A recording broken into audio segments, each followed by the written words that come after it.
سر یہ آپ کے خاندان کے بارے میں بڑی باتیں ہوتی رہیں کہ جی نون میں سے شین نکل رہی ہے، آپ کے سیاسی مخالفین کہتے رہے، اور ہمیں دوسری طرف یہ بھی پتہ ہے کہ جی آپ کے خاندان کی جو اتفاق ہے اس کی روایت بڑی پرانی اور بڑی معروف ہے.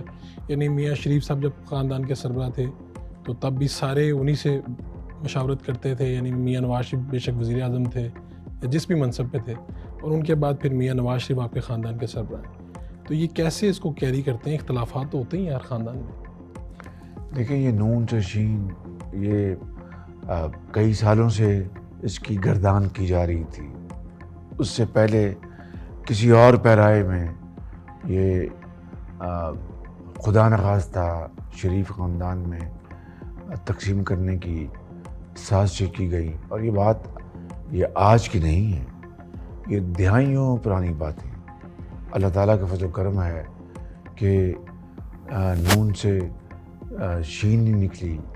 شین جو ہے وہ شاباش ہے، نون نہیں ہے، کچھ سوال نہیں ہے. اور اللہ تعالیٰ کا کرم ہے کہ یہ خاندانی جو ہمارے والدین ہمیں جو ایک تربیت دے گئے وہ آج بھی قائم ہے. اور میری رب تعالیٰ سے بڑی عاجزی سے میں دعا کرتا ہوں، نواز شریف بھی دعا کرتے ہیں کہ یہ پیار محبت اتفاق یوں ہی چلتا رہے.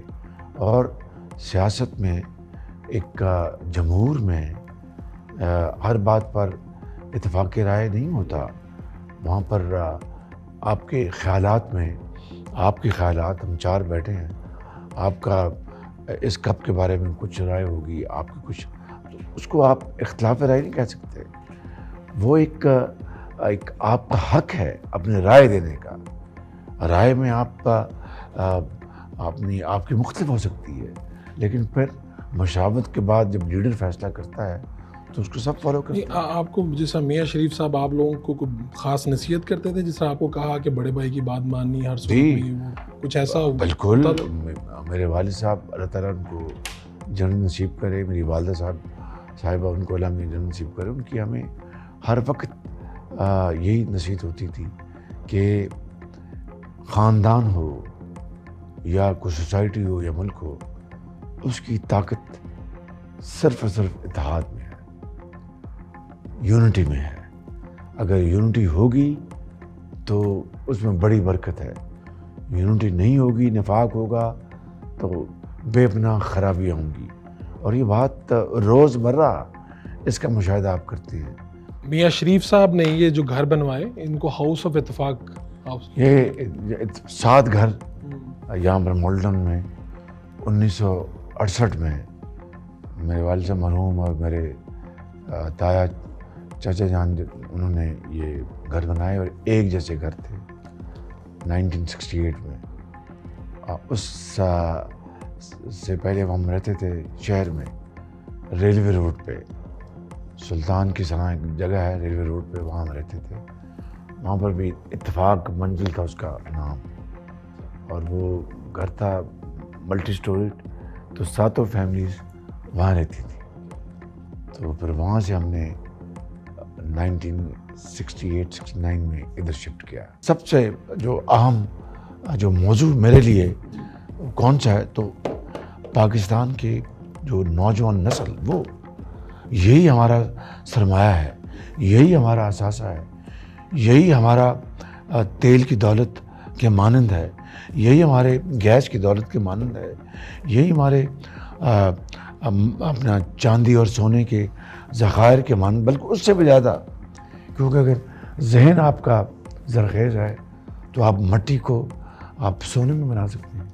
ذہن کند ہے تو سونا وہ مٹی بن جاتا ہے. تعلیم کا زیور ایسا ہے جو کہ قوموں کی تقدیر کو بدل دیتا ہے، قوم کو اوج ثریہ پر پہنچا دیتا ہے.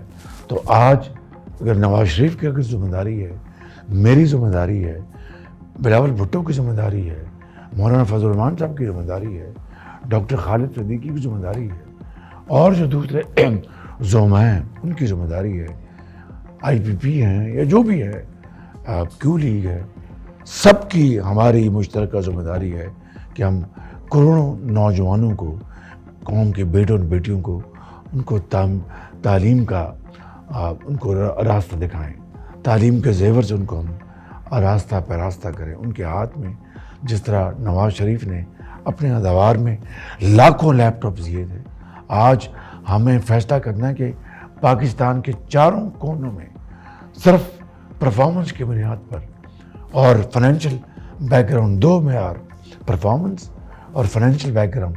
عمرہ کو اگر آپ لیپ ٹاپ دیں گے سرکاری خزانے سے تو وہ کوئی قوم کی خدمت, وہ تو خود خرید سکتے ہیں. جو وسائل ہیں قوم کے وہ ان کے اوپر صرف کریں جن کے پاس وسائل نہیں ہیں, مگر وہ اس قوم کے لیے کچھ کر گزرنا چاہتے ہیں. ان کے ماں باپ اپنی خون پسینے کی کمائی سے وہ بڑی مشکل سے بیمار بچی کا علاج کرتے ہیں, بڑی مشکل سے ان کو تعلیم دلواتے ہیں. وہ کروڑوں بچے اور بچیاں ان کو ہم انفارمیشن ٹیکنالوجی اس کی تعلیم دلوائیں, ان کو ہم اسکل ڈیولپمنٹ اس طرف لے کے جائیں, ووکیشنل ٹریننگ دلوائیں, ان کو ہم آرٹیفیشل انفارمیشن اس طرف لے کے جائیں, اور پاکستان کی زراعت اور پاکستان کی صنعت اور حرفت کو اس میں انقلاب لے کے آئے. یہ وہ کروڑوں بچے اور بچیاں, وہ کس طرح ہوگا کہ وی انویسٹ آن دیم, ان کے لیے آئی ٹی یونیورسٹیاں بنائیں, ووکیشنل ٹریننگ سینٹرز بنائیں, ان کے لیے ہم اسکلڈ ٹریننگ دلوائیں, اور پھر ان بچوں اور بچیوں کو ہم پھر وہ پاکستان کے عظیم معمار بنیں گے. اور پاکستان کی دولت انہوں نے کمانی پر انویسٹمنٹ آج ہم کریں گے تو آج سے 2 سال بعد, 5 سال بعد, 10 سال بعد وہ پاکستان کے اندر اپنا بلینز آف ڈالرز کما کر لے کے آئیں گے. آج ہم جو کشکول لے کے پھر رہے ہیں, IMF اس طرف سے ہمیں دیکھتا ہے, ورلڈ بینک اس طرف سے دیکھتا ہے, پیچھے سے ہمیں اپنا کوئی اور کہتا ہے کہ ہمارا قرضہ واپس کریں.